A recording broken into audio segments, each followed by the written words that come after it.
This episode of I've Had It is brought to you by Booking.com. Since 2010, they've helped over 1.8 billion vacation rental guests find places to stay.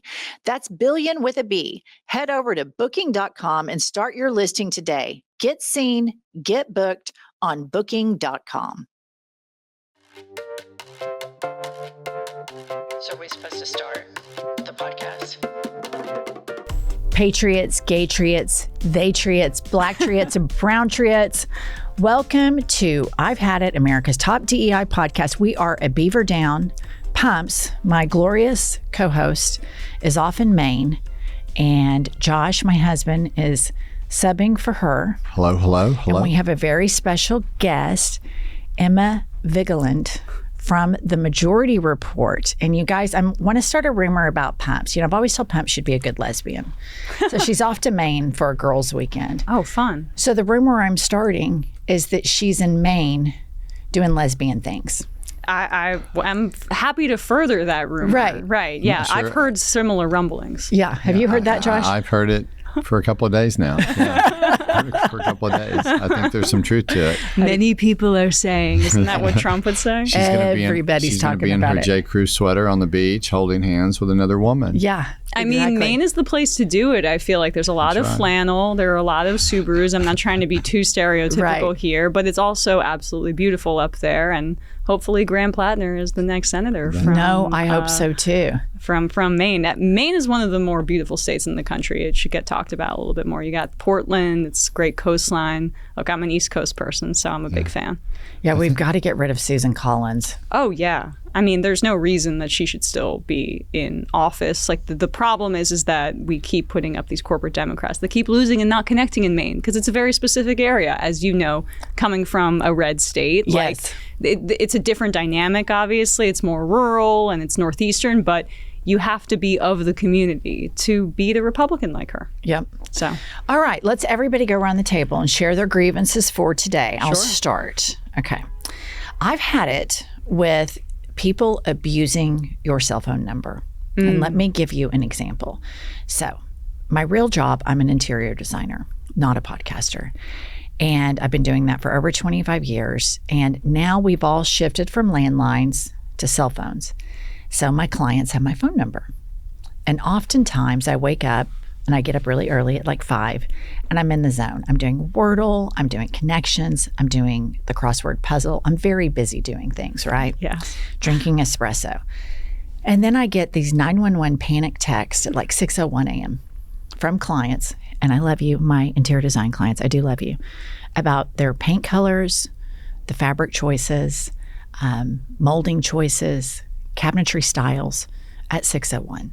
And I'm thinking to myself, I did not go to law school. I did not go to medical school. I'm an interior designer. We should not have crises at 6 a.m.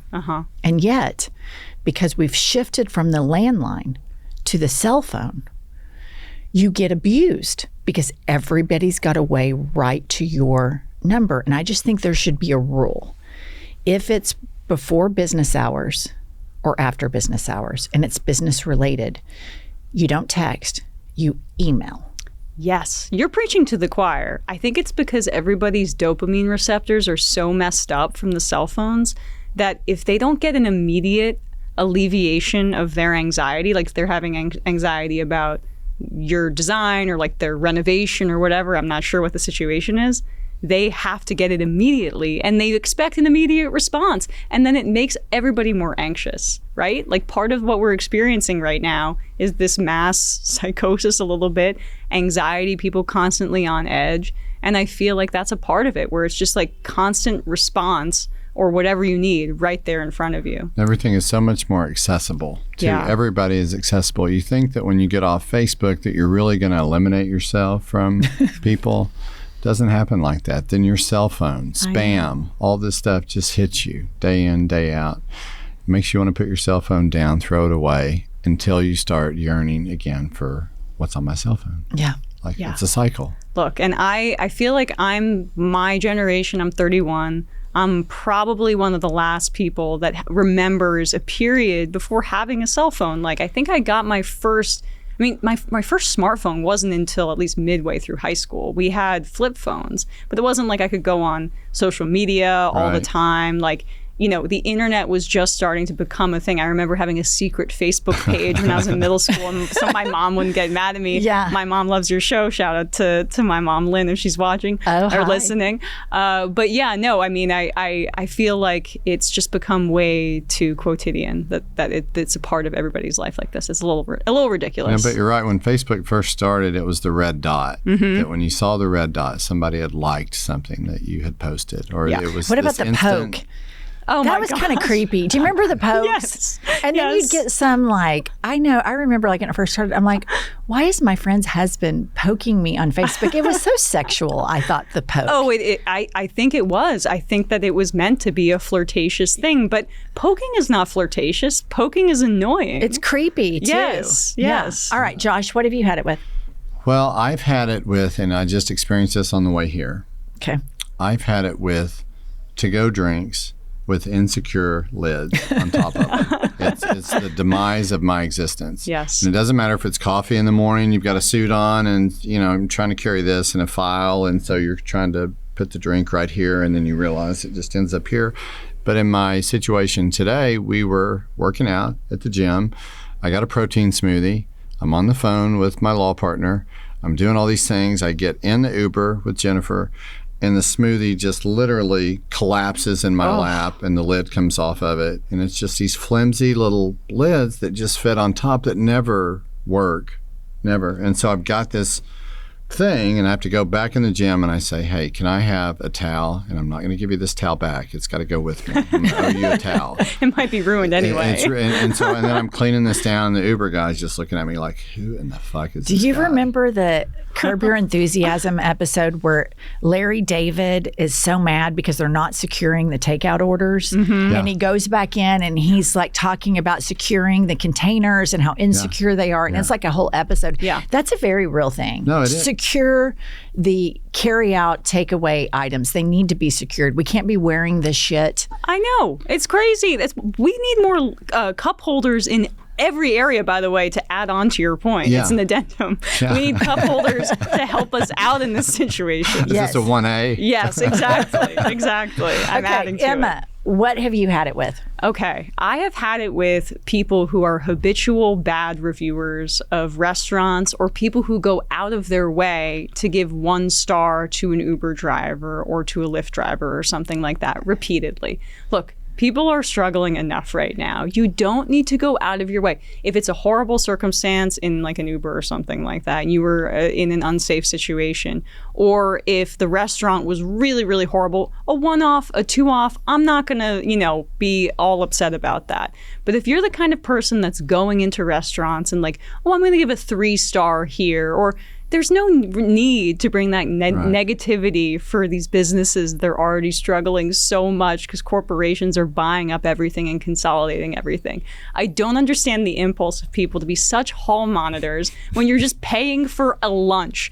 Relax. I have unless it's an extenuating circumstance, I'm not like 1-starring Uber drivers. I either 5-star or I don't rate at all. That's kind of my go-to, unless I'm saying if it's an unsafe situation, go for it. Right. If the Uber driver's masturbating, yes, we'll go in with a 1-star. Of course. Right. But people don't need to be that nitpicky in their day-to-day life. I agree. The people that are working gig jobs, they have it as hard as it is. I completely agree with you. And there's this whole thing that's happening that we need to talk about, because it's where like pop culture meets with politics. And right now the consumer feels so aggrieved because the corporations are not paying their employees a livable wage. And so we're having to tip on everything. Here's an example. I saw your rant about this. It was great. Yeah. I went just yesterday to get a bottle of water at the gym. And I opened up the refrigerator. I got the bottle of water. I walked to the thing. I did the checkout. And then I scanned my item. And she scanned it, turned it around. And then there was a tip option. And I'm thinking, I'm a tipper. I waited tables in college. I understand the grind. I understand the hustle. This doesn't warrant the tip. This is not a tippable purchase. It just simply is not. So I think all of that has kind of been an incubator for this consumer rage, combined with Facebook culture. and keyboard warriors, and then you introduce kanks. Kankles McTaco Tits on top of it. We got kanks out there. He just makes everybody mad on both sides. Like if you're for kanks, he gets you mad at the people he's mad at. And if you're against kanks, you're wound up like a cheap clock all day long. And that's how I feel. I'm like, God damn it, this fucking guy. And so it's like, I feel like we're all in an incubator right now with all this shit. Yeah, we're all on edge. And I think, it's in part because the economy is so precarious and there's an affordability crisis, not just here in New York City, it's across the country. And corporations are putting the onus on regular people to supplement them not providing living wages for their workers. And that's how they pit us against one another. The way kanks is pitting Americans who maybe were born here against folks who became citizens or who are undocumented. It's very beneficial for very wealthy people to divide folks who are either working class or just like in their community, because the more divided that we are, the easier we are to oppose. Go ahead. I want to circle back to your had it and say that who because sometimes you see paragraphs that are written on these reviews. Yeah. And I'm just thinking to myself, because I recently went to a neurologist and I read the reviews. He's a hypochondriac. A complete hypochondriac. There's nothing wrong with me, but I took my MRI, my disc, and nothing wrong with me. Did not need the MRI. Took it there. And anyway, I read the reviews of the doctor, and these people had written 3-4 paragraphs bitching about the service, or they weren't nice to this person. I'm just These thinking, are your hypochondriac peers. I know. And I'm thinking, who the fuck has time, though? Yeah. Like in my day, if I thought, okay, I went to get a cheeseburger and this guy was a dick to me at the checkout line, who would think I'm going to go write a fucking paragraph about that, about what an asshole he was? I've got other shit I've got to do. I've got to try to get people out of prison. Other stuff. You've got MRIs to take. MRIs. I've got to read reviews Self-ordered MRIs. I've got to read reviews for my new neurologist. I've got all this stuff to do. But I literally would not sit down and type just a hate-filled message about someone being an asshole. It's like about what do you give your energy to? And I try to imagine that most people, if you've had a bad experience at like the front desk of a doctor's office, that they just had a really bad day. And they are often dealing with crazy people, or they're overworked or whatever. And that's usually what I try to make an assumption about, although perhaps that's a bit naive. I don't know. But not naive enough to make me take back my I've had it, right? People should still not be going over the top with this crap. No, and to the point about corporate exploitation, there are two things that really piss me off. There's a lot, but two that are relatable to everyone. Number one is the fact that Walmart, the heirs are so wealthy that they all still make like the Forbes 400 list after the wealth is divided, right? And then the people that work at Walmart, because they pay their employees such a shitty wage, they have to go get supplemental income from the government, or food stamps, SNAP, et cetera. And so we are subsidizing the Walton family, and these people are rich as shit. They have an airplane hangar full of PJs. They haven't flown commercial in ages. And then the very people that work at Walmart go and vote against the people that can help them and for the billionaires that are fleecing them. That pisses me off. But here's something that's really pissing me off, and it's Jeff Bezos. Oh, yeah. That motherfucker uses more infrastructure than anybody on the planet. Roads, airspace, et cetera. The infrastructure that Amazon uses is off the chart. He should be paying an infrastructure tax because he doesn't have retail stores, and he uses so much more infrastructure than any other business on the globe. And so all of these roads and highways that service all of his cars, we are paying for. And it's insane how many people that make $50,000, $60,000 a year go fight for Jeff Bezos and the Walton family. It makes me crazy, Emma. I think my argument on that would be that I think we could get a better education for some of those folks if we had an opposition party to the Republicans that were more focused on class. There's like a lack of class consciousness in this country where it's very different in Europe. I don't know if you've seen some of these strikes, like in Italy, in protest of sending weaponry to Israel. They shut it down, millions of people in the streets, because they have a long tradition of labor solidarity and of working class people kind of coming together, and then they also get great vacation time too. But the United States is so backwards in that area. But like, you know, I totally agree with you about especially the Walmart point. We give them tax breaks already because they're so big and they're able to buy off our politicians. And then we are supplementing them being horrible to their workers by that. I think Walmart, some of their employees might be the top recipients of things like Medicaid and SNAP. They're at the very least in the top 3, if my memory serves me correctly. And that is because they have double dipped. They have bought off the government in terms of tax breaks, and then they have allowed, because, you know, our healthcare for some reason is provided via our employer, they have given bare minimum healthcare, if that, for upper level employees. But if you're just somebody that's working there and you're not guaranteed healthcare, we don't force employers even to guarantee healthcare in all of these circumstances either. It's insane. Go ahead. It's amazing. I always think about, you see these people that have all this money. They've acquired this fortune. Then I sometimes thought about Elon Musk or whoever. They spend all their fucking time on some social media outlet, and they want to prevent other people from doing better. And it's really sort of, if I had that much money, like, wouldn't you want to just spread some sort of goodness in the world? Wouldn't you want to just maybe help somebody instead of being some vile fucking asshole who's tweeting mean shit to people? But that's because you could never be Elon Musk. I know. The reason he's there is because he was okay with it. Yeah. Like, you can't make billions of dollars and not be okay with exploiting people. It's just not possible. You can't get to that point. I mean, perhaps if you inherited it, but then it's incumbent upon you on giving it away, to give it away, in my view. I mean, it was Bill Gates' ex-wife is trying to do that to a degree. Like, I don't think that you can be a billionaire under capitalism and not be inherently exploitative. And then it gets to a point where, like, okay, say you meant well. I mean, you made all this money. But when you're a billionaire, you're so sectioned off from the rest of people that it becomes its own psychosis almost, where, like, you don't have a connection to a shared humanity that creates a snowball effect where you don't see other people as regular people. Like, we talk about aliens coming down from other planets. The aliens, to me, are the billionaires that are just there to extract and then, you know, have other people serve them, but not really understand what it's like to be a human being in society. And they demean, they extract and demean. But you are so right about Europe. The last few times we've been in France, you know, the French are always on strike. Yep. One time we're there with the kids, and the trash is piled up everywhere. So you like see the Louvre and the Place de la Concorde, and there's just heaps of trash everywhere. Right. And they are so fucking mad, the French people, because they didn't give the trash collectors a raise. So the whole country just went on strike, and they're like, we're not picking up the trash. Right. And another time we were there, and it was like the yellow vest. I can't remember what they were mad about. One time it was the retirement age.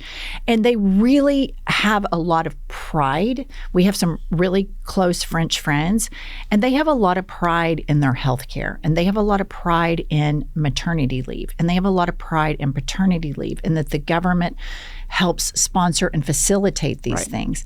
We don't have any pride in any sort of government assistance or government mandated things that government can do for us, because the Republican Party has done such a good job propagandizing that if you need anything from the government, you're a lazy piece of shit and you're a moocher, when really the parasites and the parasitic people in the country are the billionaires. And I think your analysis that they get into a psychosis is so spot on, because it's the more you open up your eyes to it and the more you see the way they're behaving, like Josh was saying, like, can you imagine being a billionaire?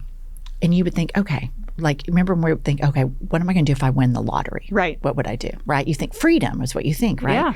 So when I watch these billionaires go to Kanks's Dementia Hour show and tell, where we all have to sit around in the circle jerk and tell him how great he is, I think they aren't free at all. They have to go make up awards, like Tim Cook brought some trophy, humiliated himself, and they have to engage in these humiliation rituals for this man that is not even remotely likable. I hear that, I haven't been around him in person, but I hear that he stinks. I mean, a lot of credible sources in courtrooms say that he wears a diaper and that he's shitting his pants. And can you imagine that you have all of this financial freedom and a bank account that could choke a bull, and you have to go make up some trophy and give it to that flea bag of a human being? It just blows my mind. Well, it becomes like a dick measuring contest between billionaires, to put it crudely. And then it's also incentivized by capitalism bills itself as being able to be a system that can support endless growth. And we know that there can't be endless growth. There has to be an endpoint to a degree. Like some of these social media companies, the reason that they are, I think, trying to monopolize your time in the way we were talking about earlier is because they need your time on your phone. They need you on your phone all the time, because if they want to come back to shareholders and show them that we're growing, even though this company could not possibly be bigger, everybody's on Facebook, everybody's on Instagram, but we've got to show more growth, more time, more stuff that we can show to advertisers. It creates more and more toxic business incentives and things that like are hurting, say, kids or people's attention span or their ability to like have critical thought. I mean, the Trump administration in this era is a little bit of a part of that, where it's about a dopamine response or the way he makes people feel more than it is about the facts. And I think, you know, the tech companies, despite having this green branding in the Obama era, have become a deeply toxic force in that. The focus on cities too. I mean, you're here in New York. You're not. I don't think it's the hellscape it's been described as, right? I think is really important to understanding it too, where they're putting all these like this very heavily racialized content to the very top of people's feeds and making it feel like this is the most unsafe place on the planet, because multiculturalism and a bunch of different people of different walks of life living amongst one another in a densely populated area like this is a genuine threat to fascism, because your neighbor may be somebody that the Republican Party tells you you're supposed to hate, but you know your neighbor and you like them, or you learn more about their culture or why they came here. Say they're from Venezuela, they were fleeing, you know, a U.S. sanctions regime that was a part of immiserating them, or they are from a different country where there's been political unrest. You'll understand that more and maybe have empathy for them in a way that I think is a real threat to what the Republicans are trying to do. And so they focus on cities for that very reason. This is where like art and culture happens because of that mixing of people. And it's a beautiful thing in my view. That's what's American to me. It's almost like they don't want people to get along or like each other. Yep. So, well, and the cooperation it takes to live in a city like this is also a threat to fascism. Yeah. You have to cooperate with everybody to cross the street, get on the subway. And that type of cooperation with people that you're supposed to hate is difficult, because in order to walk down the street in New York, it takes a lot of cooperation among people. But I have been so disappointed, and we can revert back to middle school, about the 3 co-equal branches of government, right? And we have seen little Moses Mike Grinder Johnson, who has been neutered and whose balls are in Kanks's desk in the Oval Office. We have also seen the Supreme Court completely abdicate their co-equal branch of power. And listener, you all, a lot of you know Josh, new listeners, he is a criminal defense attorney, and he's going to talk to us about this very dangerous shadow docket and what Kanks's plans are with the Insurrection Act, which Josh pointed out to me on our way here. He was like, the irony of him using the Insurrection Act. Trump invoking the Insurrection Act. Unbelievable. It just seems like, where the fuck are we living? Like, what is going on here? Because I remember sitting like everybody else and watching 1/6, and you're just like, wow. Yep. It's like, how do I process this? The shadow docket is, it's pretty scary. Let me just say it, in the legal community, for people who are somewhat scholars, and the reason why it's sort of important is because for those of you that are non-lawyers, case law is precedent. There's a history of cases that helps other courts and other judges make decisions as to how they reason and why they decide what they decide. And what the shadow docket sort of does is it takes a case from an appellate court and the Supreme Court's able to issue a one or two, sometimes one sentence decision and not provide any rationale or reason for why they're issuing that decision. And more importantly, and the way that it impacts judges is it throws a whole line of cases in flux and tells the lower courts nothing about their decisions and why they decide this. And so you have all of these district court federal judges and appellate judges that are all just about ready to pull their hair out. I think the New York Times had a piece on interviewing maybe 80 judges, half of which were Republican, half of which were Democrats. And they're all just, and to get that many federal judges, number one, to even give an interview and talk about something like this is rare, but that shows the gravity of this situation because it throws everything into chaos in the lower courts. And ultimately what it's doing is diminishing the rule of law. Like nothing means nothing. Like you used to have certain principles and fundamental things that stood for something. Now you don't, because the Supreme Court, and for those of you that don't know, the shadow docket is just like an emergency docket where you can go to the Supreme Court, and if they decide to accept your case, both sides don't brief it, both sides don't give argument. They present very limited information to the court, and they can, if the court thinks that an emergency exists, they can issue a ruling or opinion. And literally, if you read an opinion on the shadow docket, it can be 2 or 3 sentences, and it provides no guidance. Yeah. And for example, one of the significant things they ruled recently was that you could take someone's racial, ethnic background and factor that into whether or not you can detain that person under the Fourth Amendment. You can decide that just because that person's Hispanic, you've got a right to seize him temporarily and ask him for his identification. And there's decades of case law that talks about how that's unconstitutional. And just within 1 or 2 sentences on the shadow docket, they've undone years, decades of precedent to talk about that.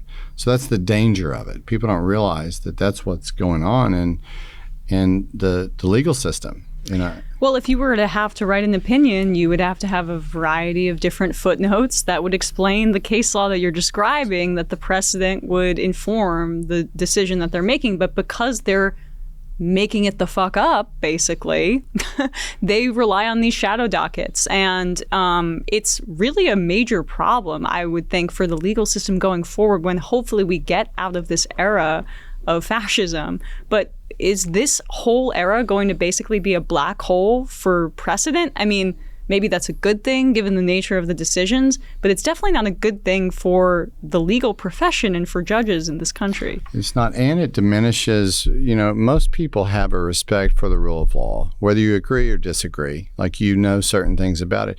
That's what it does here. It diminishes. Like we have a son who's a first-year law student, and we're so proud he's going to go be a lawyer, but in the back of my mind, I'm thinking, everything that Trump and this administration and the Supreme Court and others are doing is diminishing the value of all of those things. And in some ways, it also enhances the need to have good litigators.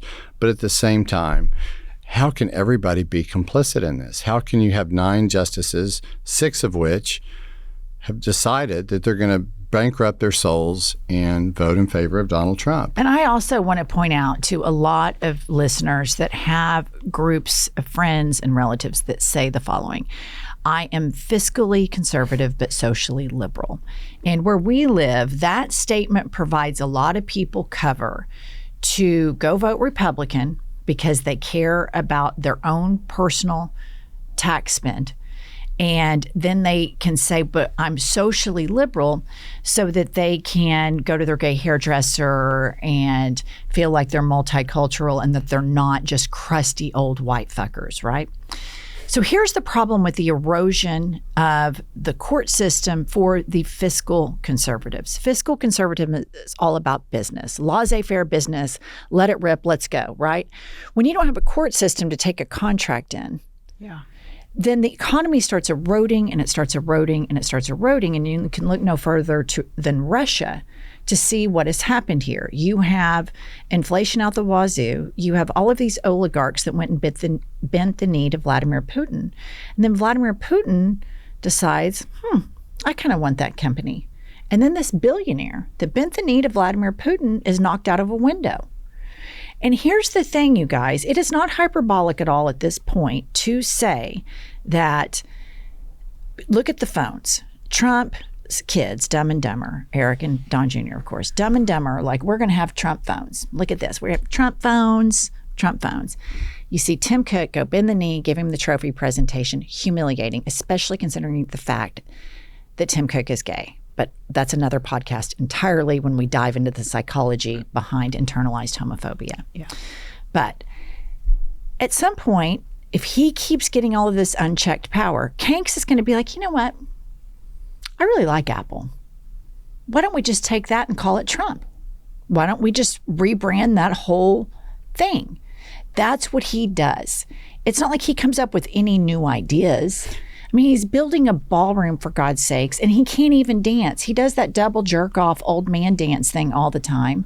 And the centerpiece of this administration, the thing that his own press secretary says that his top priority is building a $300 million ballroom. Yeah. And he can't even dance. No, he can't even dance, but it's modeled a little bit off the Russian ballroom. I don't know if you've seen some of those images because, like, you know, Vladimir Putin is a good example of what he's trying to emulate, where it's casino capitalism. He is trying not to change our economic system in any egalitarian way. He's trying to use the power of the presidency to enrich himself in very direct ways, but also the merging of corporations and the state is the definition of fascism. Like, you see right now this headline that was just so horrifying to me, that there's this injection of private money into the United States military, and they're seeking out further private equity investments. We already have enough financial incentives to go to war. There's this thing called the military-industrial complex, but the United States military should be inculcated from that kind of thing. I mean, statutorily, I would imagine it is, but given what we're talking about with the legal system, it's very difficult to see how some of these challenges all make their way through.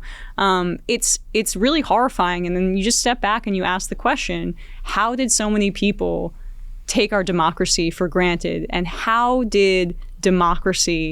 why was democracy not enough for people not to bring Donald Trump back into office after January 6th? Like, his approval rating leaving office was horrific. It's only beaten now by his minus 18 net approval rating that we're seeing right now. It's the lowest it's been, I think, since when he was in office. It might have been lower after January 6th when he left office. But putting that aside for just a second, the problem is that people weren't sold on the idea of democracy because, one, I don't think that the Democratic Party is practicing it internally.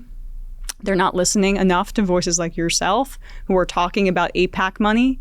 I mean, only 8% of Democrats in the poll in August, per Gallup, support Israel's military action in Gaza. An overwhelming majority, I think something like 70%, say that Israel is committing genocide. And yet a great majority of the Democratic Party is still supportive of Israel. Is that democracy between your voters and your core constituency and the party, or is that corruption? And then you even have the Joe Biden issue. A majority of Democratic voters didn't think he should run again. They took him at his word on that front. And he didn't listen. The party mechanism kept going and going. And we could have had a debate where that would have been a performance of democracy, where people could have heard, what do Democrats stand for? Or we could have hashed out those issues in the primary and people could have voted for somebody based on their viewpoint that would have been more representative of it and of them, and it would have given that candidate more legitimacy than, unfortunately, Harris wasn't able to pull through in that way, even though I do think she was handed a horrible hand by Joe Biden. But how do you sell people on the idea of small d democracy if you don't practice it yourself? And then it gets to the overarching question of, what is people's experience with democracy? And when you don't have democracy in your workplace, or you don't feel like you have the freedom to spend money or to build a life or to buy a home or work towards goals because you're in a cycle of debt or your wage isn't increasing or the prices of everything keep going up and up, there has to be some sort of egalitarian democracy for the economy as well, where people feel like they can move up or that they can have a chance. And so I do think that the Democrats lost on just selling the political democracy of showing up on election day, where they're not showing the requisite democratic responsiveness that would be an effective opposition party to a fascist like Trump. They're getting there, hopefully, but not this leadership. It's got to be something different. I mean, Emma, you said something that resonated with me, but when we're talking about 1/6, then we talk about how did we end up here? Yeah. I mean, in a nutshell, I would say the Democrats. Yeah. I mean, that's I hate to be that blunt about it, but from where we live and where we sit in a red state in Oklahoma City, having an understanding of that environment and that rural upbringing that I had, the Democrats played it horribly bad. This episode of I've Had It is brought to you by Booking.com. Pumps, I've got to say, if you're looking to grow your vacation rental business, this is the place to be. Booking.com is one of the most downloaded travel apps in the entire world, and for good reason. Since 2010, they've helped over 1.8 billion vacation rental guests find places to stay. That's billion with a B. But here's the thing. Most vacation rentals don't even realize they can list their properties on Booking.com. And if you're not on the platform, your rental is basically invisible to millions of Booking.com travelers worldwide. And nearly half of the hosts get their first booking within a week. So listener, if your vacation rental isn't listed on Booking.com, it could be invisible to millions of travelers searching the platform. Don't miss out on consistent bookings and global reach. Head over to Booking.com and start your listing today. Get seen. Get booked on Booking.com. This episode is sponsored by BetterHelp. You know, with these shorter days, sometimes the lack of sunlight for a longer period of time makes me feel a bit morose, makes me feel a little bit alone, cold. And that's why it's so good for me at least 2 to 3 times a month to just go ahead, bite the bullet, and schedule with my therapist at BetterHelp. It's about connecting. It's about keeping myself grounded. It's about making sure I keep my side of the street clean. What I like about BetterHelp is it's so convenient, and my therapist allows me to be in my home so I feel less restricted. And the holidays are really hard, and everybody thinks you're supposed to be super duper happy, but sometimes I get kind of down about it. So it is so nice to have the option of BetterHelp. Listener, with over 30,000 therapists, BetterHelp is one of the world's largest online therapy platforms, having served over 5 million people globally. And it works with an average rating of 4.9 out of 5 for a live session based on over 1.7 million client reviews. Listener, this month, don't wait to reach out. Whether you're checking in on a friend or reaching out to a therapist yourself, BetterHelp makes it easier to take the first step. Our listeners get 10% off their first month at BetterHelp.com/hadit. That's BetterHelp, HELP.com/hadit. This episode is brought to you by IQ Bar, our exclusive snack and hydration sponsor. IQ Bar is the better for you plant protein-based snack made with brain-boosting nutrients to refuel, nourish, and satisfy hunger without the sugar crash. You guys, when we are filming all day, I hit news and I've had it, filming ads, I start to crash and I need some protein. And that's why I'm so grateful that I've stocked the studio and my apartment with IQ Bar products. They're entirely free from gluten, dairy, soy, GMOs, and artificial sweeteners. I like IQ Bars because they actually taste good and they have such a variety of flavor combinations to choose from. I like the mint chocolate chip protein bars, and also, the hydration mixes are great. With over 20,000 five-star reviews and counting, more people than ever are fueling their busy lifestyles with IQ Bars, brain and body boosting bars, hydration mixes, and mushroom coffees. Their ultimate sampler includes all 3. Right now, IQ Bar is offering our special podcast listeners 20% off all IQ Bar products, including the sampler pack, plus free shipping. To get your 20% off, text HADIT to 64,000. Text HADIT to 64,000.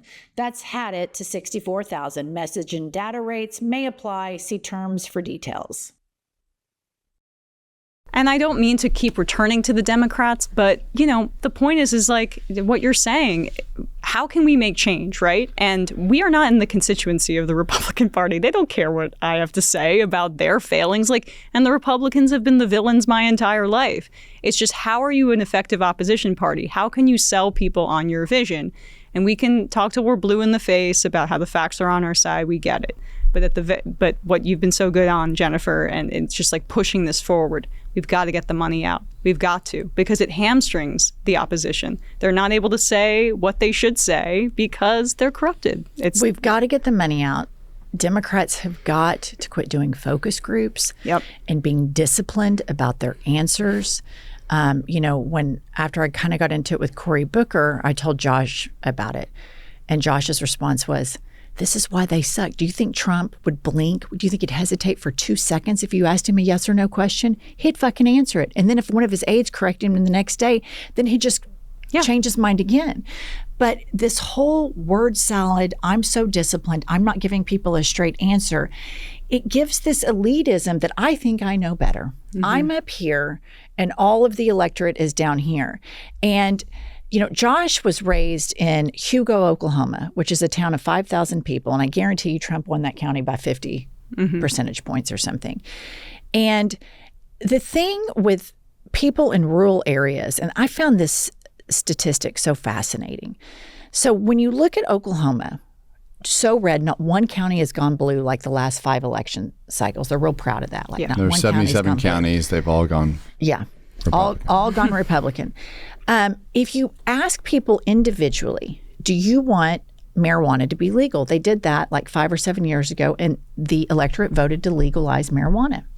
If you ask them, are you for choice up to a point, the majority of Oklahomans say yes. If you say, are you for the rich paying their fair share in taxes? They say yes. If you ask everybody on an individual thing, even in deep red, religious, Bible-thumping Oklahoma, progressive single line item issues win. But the Republicans have done an incredible job propagandizing in red states via churches.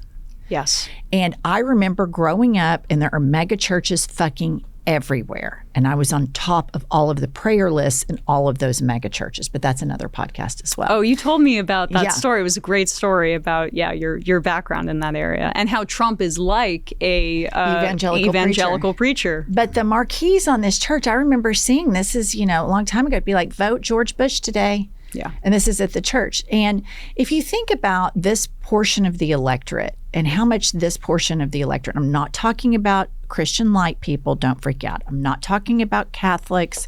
I'm talking about white evangelicals. They are the people who have fucked us so hard because they started this shit decades ago, long before Kanks ascended. And they are the people who leave us vulnerable. Where does Vladimir Putin enter the United States? Through the prayer breakfast. Where does the NRA go? Through the prayer breakfast. Project 2025. All this shit is rooted in white evangelicalism. And the Democratic Party has not answered the Republican Party crazy Christian component of this because they think, separation of church and state, we're not going to talk about it. You fucked up because these crazy Christians that have their roots in the KKK have made this a political issue, and you have to answer it. And that's why somebody like James Tallarico in Texas is very important. Now, for me, if it's a Muslim, if it's a Jewish person, if it's a Christian politician, they start talking about their faith, I'm an atheist. It's nauseating to me. However, this is a very religious first world country. And I think it's going to take some politicians like Andy Beshear and James Tallarico to go run as progressive Christians in these red states and take the same message the Zoran has, exact same. You got to focus on class, though. They can't just do. Yes, but Tallarico has a very great line. He says, and he won't throw the trans population under the bus. He said everybody's worried about less than 1% of the population. They're worried about the wrong 1%. It's a great line. We need to focus on the other 1%. And then he talks about his faith and Jesus, blah, blah, blah, blah, blah. But this, to me, is such an effective way for Democrats to move forward. And it pissed me off to no end when Ezra Klein suggested that the Democrats should run pro-life candidates in red states. They've done it. and they all lose. Yep. Pro-life Democrats fucking get their ass beat because rural people aren't as dumb as you think. They just cannot stand people that are inauthentic. We all know Kanks is not authentic, but he reads to people as being authentic because he came out in 2016. And I remember Josh and I kind of liked it at first. He's like, Lion Ted. Oh, it was funny. Little Marco. I was like, finally, somebody's fucking calling out these sleazebags. Yeah, and he was also saying things like Marjorie Taylor Greene's doing this right now, where there are existing fractures in the MAGA base, where she's saying stuff that other Republicans aren't saying, like criticizing Israel or even criticizing some of Trump's tariff policies, because she's trying to set herself up for 2028. That's my. She sees a post-MAGA world. Exactly. Because the strong man is frail, and that's when autocracies and dictators crumble. Because this dementia world tour in Asia that we have all seen is very alarming. I mean, he had the prime minister of Japan babysitting him and still got lost. Yeah. I mean, it feels like it happens at the end of every month-long cycle. And there's, I mean, this is just hypothesizing, but that hand thing, there's some Alzheimer's Injecting drugs. some Adderall, Look, you know, you got to do it, refresh every single month. But I mean, I think what you're hitting on is actually, you know, really important. So the Ezra Klein thing, I mean, that pissed me off to no end too, because how many different people are we going to throw under the bus to avoid talking about class? Like the part of the elitism you're talking about is like what Cory Booker, he couldn't get away with on your show, he gets away with in every room that has donors in it, because he will talk about his identity. He will talk about being a black man. He'll talk about where he lives I'm from New Jersey, in New Jersey. And, you know, I think that kind of representation is important, but it can't be the only thing. But he'll rely on that because wealthy white people that want to think of themselves as anti-racist and donate to the Democrats, they want to hear that when they're in a room, and it flatters them, and then they get money. But for regular people, they're like, what the hell are you talking about? You're being asked a direct question. Can you answer it? It's this inauthenticity. And then with Ezra, the impetus to be like, what can we throw under the bus? What can we abandon in order to win these people? Right. Yeah. Women. People who can get pregnant. Like who? It was trans people. Now it's like victims of incest in red states. Fuck you. Yeah, exactly. Right. Except that you don't need to do that. We have seen that if you just lean into, people want their material conditions to be met. And you can have a candidate like Dan Osborne in Nebraska who doesn't have all of my, you know, social beliefs, but is focused, he's supported by unions, and he's running as an independent because a D next to your name is a little bit of an issue in that state. But you can have other candidates that run similarly with like an economic populist platform in other states that are more representative, say, of my full politics. You don't have to abandon people. You can avoid certain topics, but just emphasizing you're going to change people's material conditions is really important. The problem is that there's a consultant class that you mentioned earlier that gets paid millions and millions of dollars a year just to avoid that question. There is a whole rotten infrastructure in the Democratic Party that needs to be done away with because they are avoiding the simple answers in favor of donor money. And I go back to 2016 when Chuck Schumer said this openly.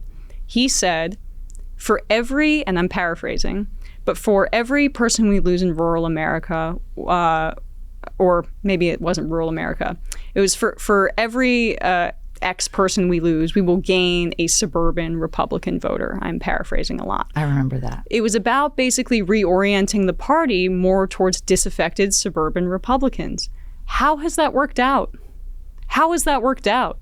It is about micro-targeting a small sliver of the population with ads, which makes consultants very rich. They get fees on TV ads. You know what doesn't get fees? Canvassing, like Zoran did.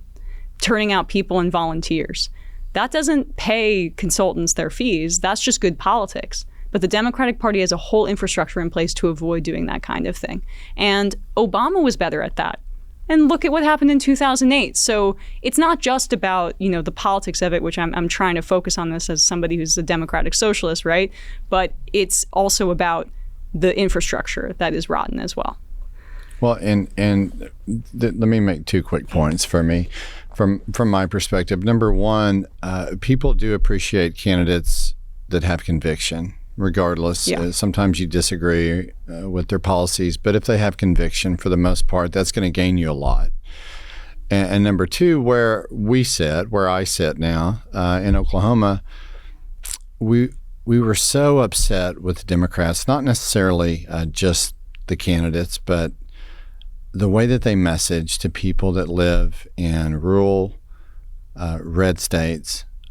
There's no chance that they're going to watch and listen and vote for that particular candidate. And it's just, if you don't understand rural America, then I would urge anybody running for any sort of national office to go spend time, go to a church, go to a rodeo, go do the things they do. It's completely different. And if you just don't get it, you don't get it. Here's the problem with that's happening right now. And you kind of brought it up with Marjorie Taylor Greene.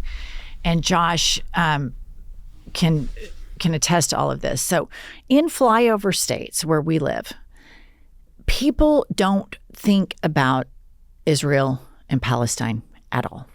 They don't. There's barely any Jewish population, barely any Muslim population, and it seems like a very far off place. When you get in major political circles, AIPAC money and Benjamin Netanyahu and genocide, it's a very pressing issue. But for swaths and millions of people all across the United States, they don't know. Recently, Josh was like, so what exactly is a Zionist? And so, I'm kind of explaining it to him. And he's an attorney. Yeah, I'm a lawyer, and it's just not something. My nephews that are attorneys, one's a federal marshal. They're both Democrats. We're like, that whole Palestine thing kind of fucked up, and I don't really understand what's going on there. Here's where Marjorie Taylor Greene, and I'll be goddamned if she's this smart, her saying the following things is going to hit very hard with rural voters that don't pay attention or suburban voters that don't pay attention. When she says the following, MAGA and the Democrats are not America first. They are Israel first. People in Israel have health care and they get to go to college for free and you pay for it and you're going medically bankrupt.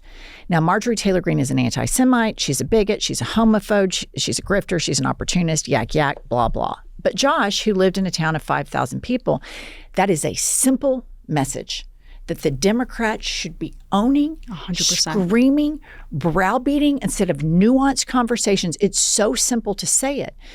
But everybody feels like they've been checkmated, like, I have these Jewish friends and I don't want to hurt their feelings.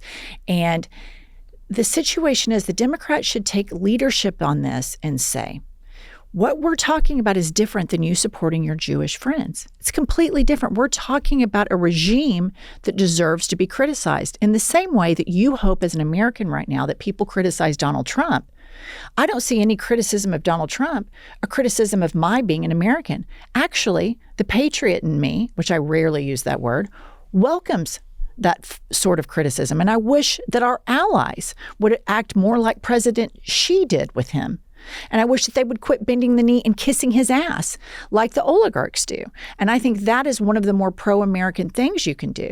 So we're in a very dangerous situation where you have a large majority of the electorate that doesn't understand or know about this foreign policy issue, number one. And number two, and this is going to hurt a lot of people, but a lot of them don't give a fuck because they're going to the doctor and the doctor says you need an MRI and I'm so sorry your insurance isn't going to pay for it. And we think it's cancer, but there's nothing we can do.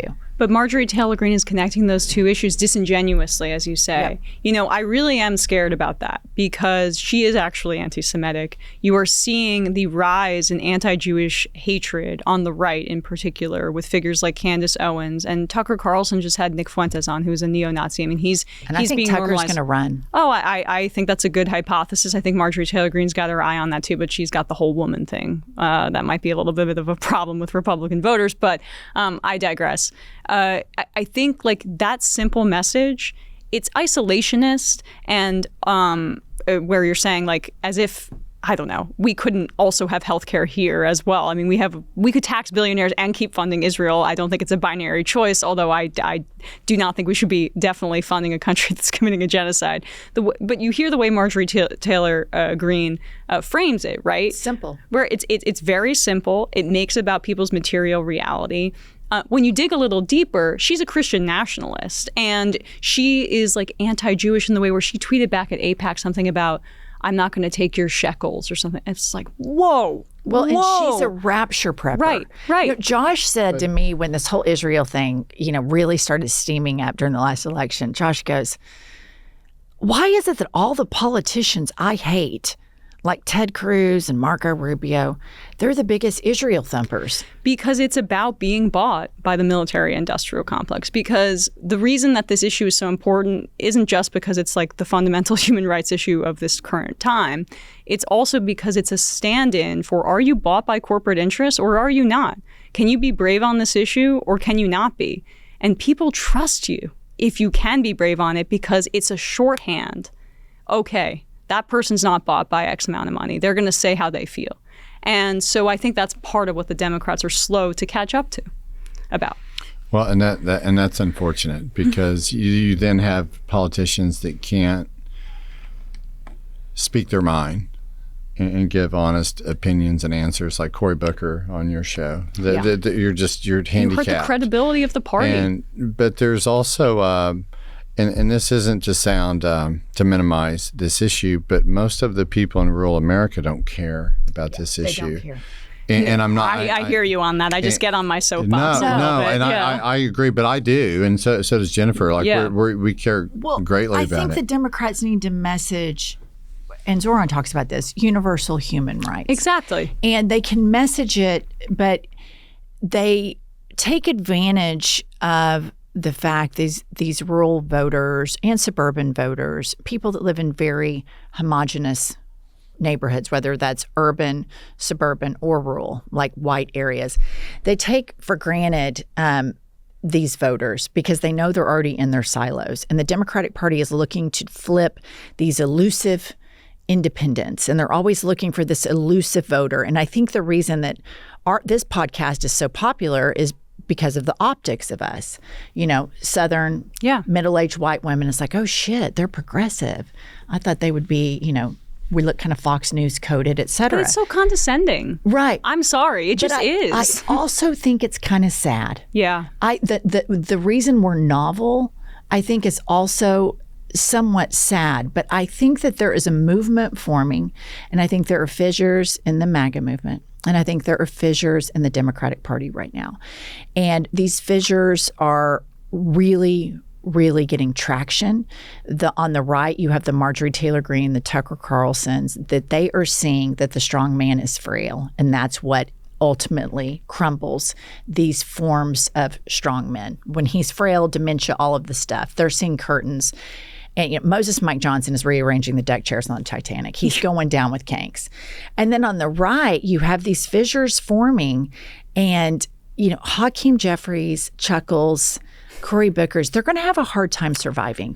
Yeah, because hopefully. The Democratic base is really, really pissed. And when I think about it, and Josh was so mad about this before me, that Biden didn't drop out sooner. Yeah. He was so fucking mad. And he was like, I'm so fucking mad at the Democrats. It pisses me off. I can't believe they didn't do anything about January 6th.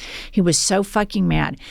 And it's unfortunate that the burden always falls on our side to do the right thing. But look how depraved the right is. Yeah. They are so morally depraved, and they have no problem passing the big heaping pile of dog shit bill and telling people that somehow, like Mike Johnson and Ted Cruz, they Christian signal, they use their faith to make it sound like, oh, we're doing everything that Jesus wants us to do. And it's really abhorrent. But I have seen so many white women who have a lot of money lately, whose husbands are now calling them communists because that's how far left they've gone. And that's anecdotal. But the more and more I talk to people, the more I realize one thing happened. One of two things happened to you with Trump. You either became worse of a human being. If you triple Trumped, with each time that you did that, you became worse and worse and worse. And you can look no further than like Marco Rubio and his lost soul to see how damaging it is to do that. Right. Or you've become more and more progressive, and you have, like, I used to be a good MSNBC Democrat. I was really good at it. And no disrespect to MSNBC, a lot of people on there do a lot of good work. But I really started digging deeper, like, why are they so robotic? Yeah. Why can't they beat these people? This should be a layup. a layup, and they can't beat them. And you start digging into it, and the corporate dim thing is so real. Listener, the hot book of the summer. Oops, I have it the wrong way. Take two. Listener, the hot book of the summer is now the cool book of the fall. It is, in Trump's America, I can tell you with absolute certainty, the best book that has ever been written. And believe me, a lot of people are talking about it. Everybody's talking about it. Everybody's talking about it. It took us one day to write it. Because we're on day one. Because we took a cognitive test and it was book, write, done. All right. Anyway, please buy our book. It's a great way to support us. It is a really fun read for the fall. Curl up with your pumpkin spice lattes and just enjoy living the American dream in dipshit Trump's America.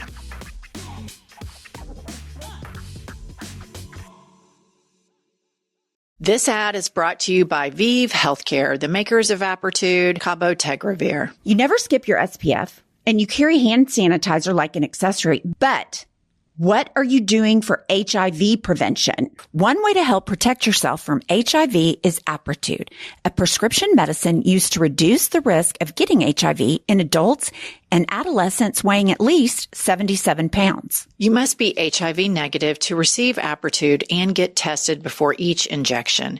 If you think you were exposed to HIV or have flu-like symptoms, tell your doctor right away. More HIV testing may be needed. Apertude does not prevent other sexually transmitted infections. Practice safer sex to reduce your risk. Get Apertude as scheduled. Missing doses increases your HIV risk.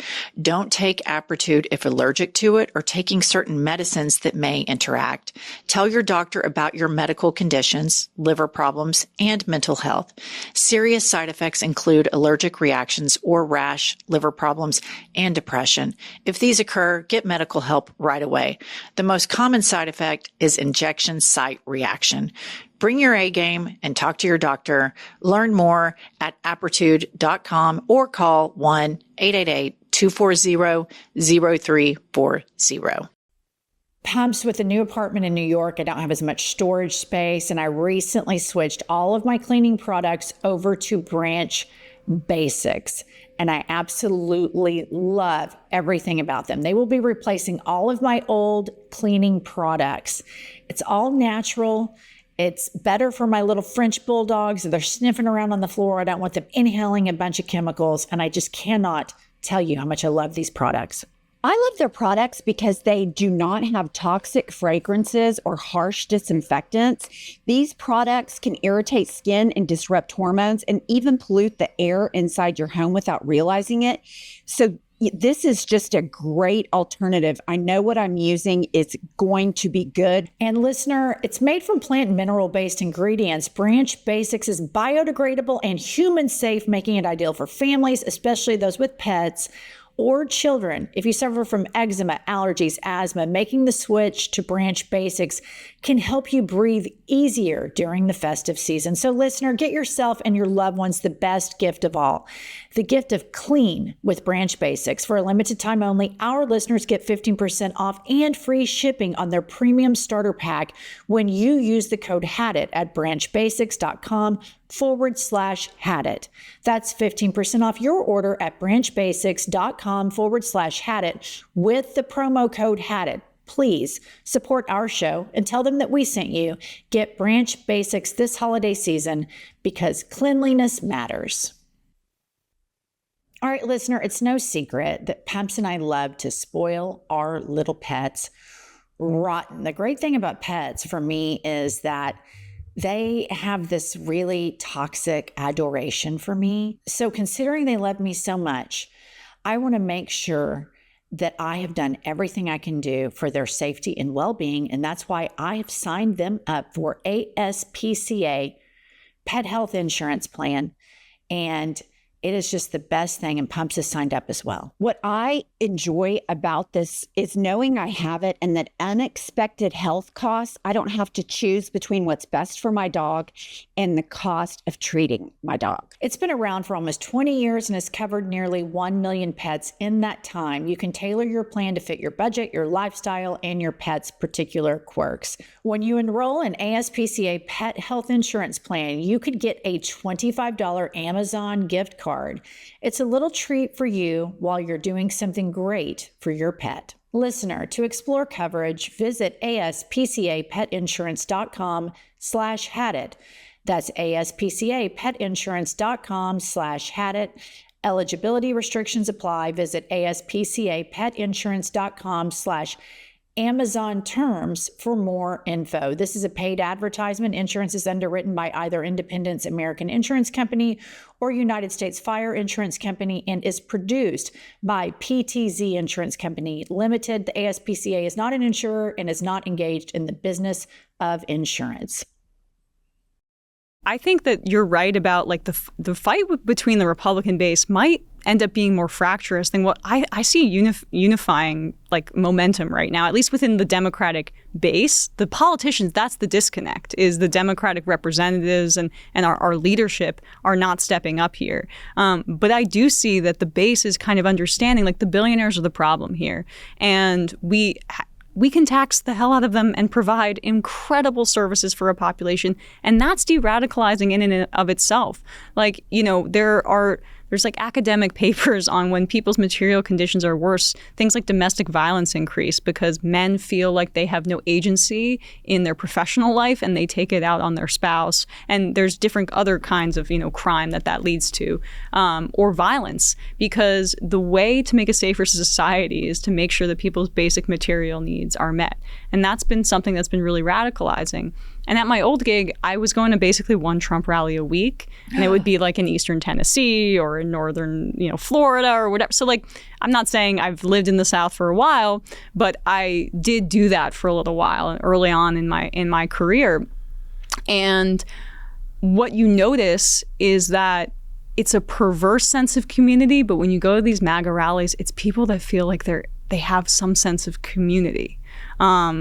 And we're so atomized and we're in our cars and going to work and 9 to 5 and you come home, or maybe you have to do another job as an Uber driver because you can't support your family, and people feel like they're on a razor's edge economically. And so they retreat to something like that, whether it's the mega church or it's the Trump rally, where they feel like they have a common purpose. And what I hope can come out of this is that the liberals and the left base can come together with a common purpose of building a durable opposition to fascism. Because when you talk about not prosecuting January 6th, like everything that Biden did, it's just wiped out. I mean, totally. There's no durability because they didn't provide a movement. It's easy just not to want to just be mad about that every second of every day. And I try my best not to be. But another thing, and I posed this to Jennifer on the way over here, if you're in an argument or if I'm in a jury trial against opposing counsel and they're lying or they're cutting below the belt, and I stand up and I am full of integrity and I am going to do the right thing, and then I'm going to get my ass kicked every single fucking time. Now, it doesn't mean I have to be a liar, but I have to be able to recognize that and call it out. And the Democrats, if they don't get a solution for that, if they don't have some kind of fundamental understanding that they play this game and we're playing this game, if there's no appreciation for that as just a premise, then they will lose every single time, because you're dealing with people that are pathological fucking liars that spread propaganda. And you want to truth your way out of that. And you want to integrity your way out of that. And you want to do this, and you're going to get your ass fucking kicked every time. This is why I'm a proponent of Fuck You Politics, brought to you by progressives.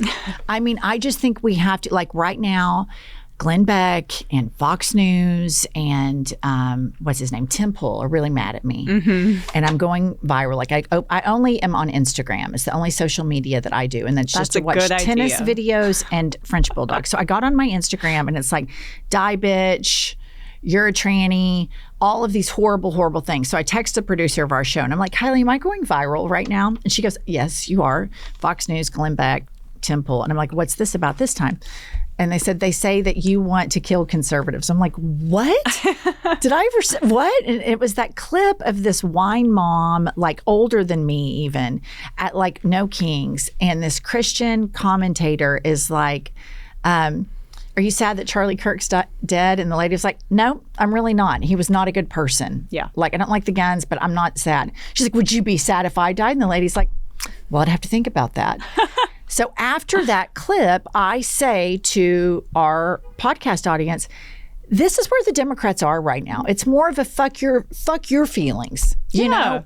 And so, of course, they're melting down. Stage 5 meltdown by once self-proclaimed alpha male Temple, who clearly is a titty baby. You should go back and check out my debate with him if you want some fun content. He had a complete meltdown. Yeah. Okay, Emma, let's have a little bit of fun. Sure.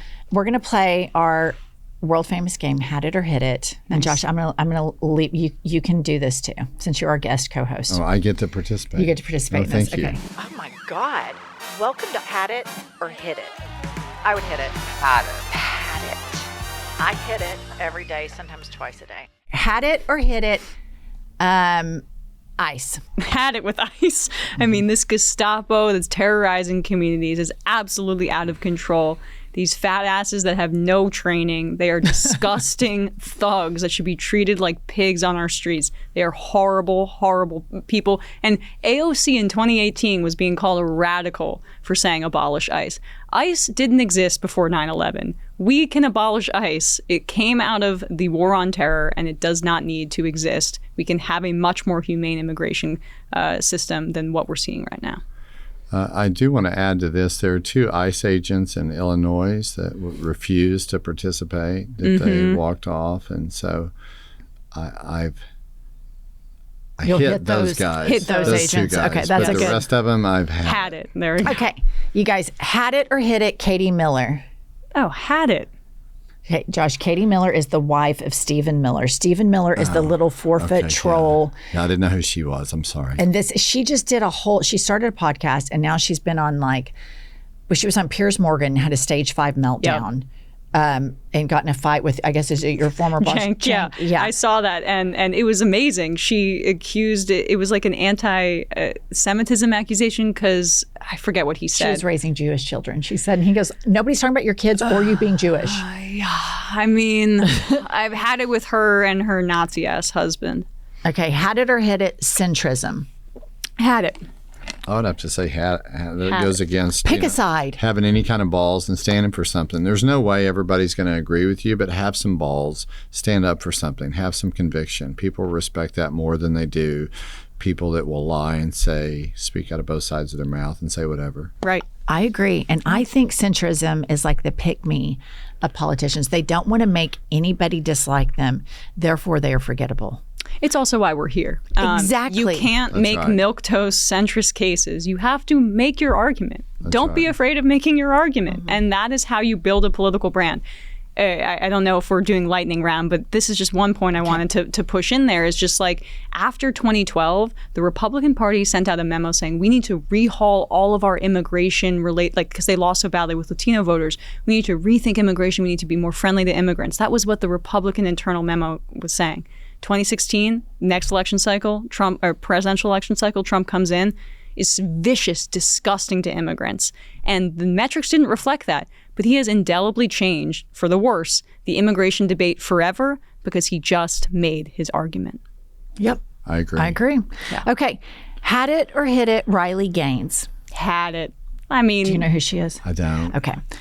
Sorry. Josh is so mediocre swimmer, tied for 5th place. She is this woman that tied for 5th place against a trans female swimmer, and she has made a career off of tying for 5th place. So here's the thing: they're still trotting this narrative out. If the trans person hadn't swam in that race, she still would have gotten 5th. She's just mad she had to tie. She's mad that she tied, and now she's like a conservative influencer about it. I mean, there's nothing more that right-wingers get mad about than white cis women like you or me defending trans women, because they like to think of themselves as the savior of white women, because trans women, they say, are like either rapists or threats or gonna ruin our sports. They didn't care about women's sports until they got to crap on trans women. They were making fun of the WNBA my whole life. Totally. But because we look like the kind of women that, like, you know, white supremacists like to hold up as the ones that they're saving from the racist black and brown and trans and LGBTQ hordes, they get really triggered when you stand up for trans people. That's my experience. Let me add that I want the Democrats to be as diabolical as Republicans are on this issue of trans athletes. Yeah. I would like a Democrat with all of these issues that we have in our favor to take one of those and then just get twisted Just and go fucking and go diabolical. and go. Here's like something- that, and not just get twisted, I've but got just the issue. nail it. I've got Okay. it right here. All right. The DL Demon Queen problem that exists in MAGA. Yeah. I don't know if it's true or not, but I think there's a lot of evidence, and I get major gaydar pings from, as you know, Moses Mike Grinder Johnson, Josh Hawley, failed drag queen, smoky eye sociopath, J.D. Vance, who we refer to as Little Smokey, Marco Rubio, and Lindsey Graham, Tim Scott. And I think that here's the problem with a lot of these MAGA men, and I think we should just go. Number one, I read a report that the number one consumers of trans porns are red cities. The epicenter of all consumption of trans porn watching is Lawton, Oklahoma.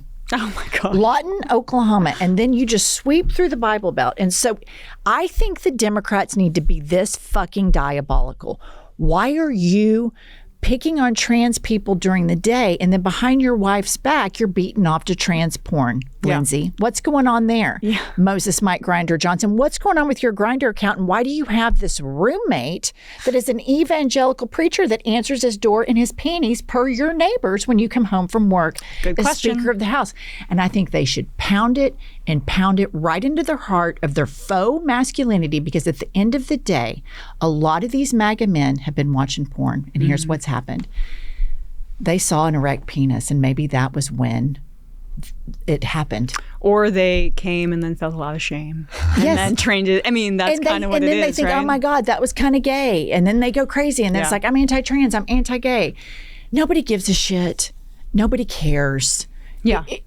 Also, if you are insecure about your masculinity, you need to really, really define what is women and female, what is female and male, right? Like, these are men that they overcompensate because they're so insecure about their masculinity that they create really rigid rules, and it burns you up inside. Yeah, but I think it's there for the taking. Like, the Democrats have these issues that would resonate with people if they can just simply get them out there. But with these Republicans, you're going to have some fucking crazy in you. You got to You're get some have fuck to you be in you. diabolical. You're going to And I'll have to tell you get what, mud rural on your voters face. would like it. You're going to have to get down in the mud with them. And I'm sorry, but you can't go low here. How would Hugo, Oklahoma like that if somebody just came out, started just, Moses Mike Johnson is clearly on Grindr and he's lying to you, and just like all spoke. of that stuff would resonate because, and we can't underestimate this, what resonated about Trump in 2016 was that he was unorthodox and would say what came to his mind. I'm not saying it's authentic. I'm not saying I agreed with it. But it resonated. He was a different type of politician. Whether you agree or disagree, he was different. Yeah. Okay, and that last resonated. one. Yeah. Last one. This is a tricky one. Okay. Had it or hit it, the United States of America. Hit it. It's testing me right now.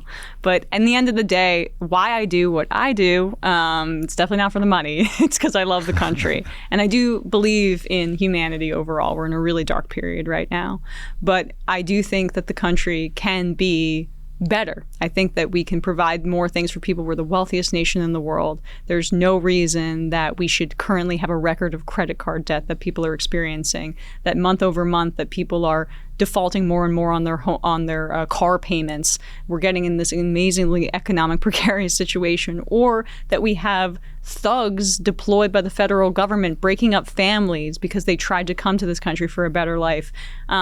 I grew up with the idea that we are a nation of immigrants, and that was a value that was instilled in me. And I think we can do that again. It's just that we're in a very dark period right now, and we need an opposition party that can make that case and make it with their chest, and don't equivocate and don't hide from it. And you've been doing such great work, Jennifer, seriously, Thank on you. making it so that it's we weren't my wing of the party was not listened to that much over the past 8 years, and our support for Bernie Sanders and people like the Squad. But I think the base is starting to see that those are the real fighters, and those are the people that are equipped to fight because they're not bought. Yep. I would say hit it for some of the same reasons that Emma said, but for the main reason that when I go to court in, for example, Paws Valley, Oklahoma, or when I go to court in Mangum, Oklahoma, most people that I talk to, if you get out of this political spectrum of being on social media, all the interactions I have with people, they're pretty kind. They're pretty nice. People are inherently good in general. And if you can remove all of this bullshit, all this toxic bullshit that's in our life every day, you see that. Whether it's, for a long time, I had to go visit with this one prosecutor to try to work out a really nasty case. You remember that one? This is so funny. No, and he's got the picture of Trump being shot Here's the fight on his door, and he's a prosecutor, and he's a good friend. Okay. But I would walk in and we would talk, and I'm from a small town, so I know the drill. I get it. I have Republican friends. It's But he and I were friends, and I could literally, if something happened, I could call him at any point in time. He would do anything. But people just in general, I lost my wallet that was attached to my phone at the mall, and someone pulled it up and found my driver's license in it and had a credit card and drove it straight to my house and put it in my mailbox. And it's just little things like that. When you see people, they're inherently good. Most people are. And don't lose sight of that when you're reading through all of this toxic shit that gets on our feed every single day.